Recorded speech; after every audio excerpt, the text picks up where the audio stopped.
जिवंत मतदार मृत ठरले, नाव गायब, ग्रामपंचायतीत मृत्यू दाखल्याची मागणी.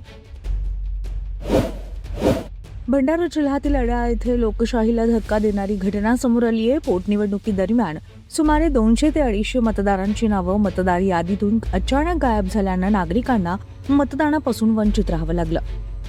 संतप्त नागरिकांनी थेट ग्रामपंचायत कार्यालय गाठत नाव नाही म्हणजे आम्ही मेलो का, मग मृत्यू दाखला द्या अशी उपरोधिक मागणी केली आहे. या प्रकारामुळे प्रशासनाचा ढिसाळ कारभारावर प्रश्नचिन्ह उपस्थित झालं असून अनेक वर्ष मतदान करणाऱ्या नागरिकांनाही याचा फटका बसला.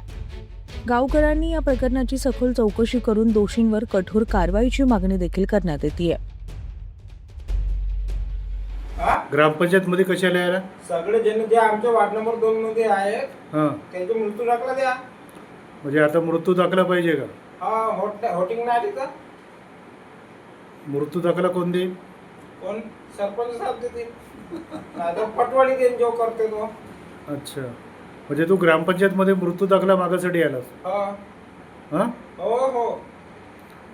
मग आता कोणाकडे मागणी केली? ग्रामपंचायत मध्ये पहिले सरपंच ग्रामपंचायत मग कोण काढला आहे पटवाडी मग बाबा असं ती गोष्ट काय आमची सर.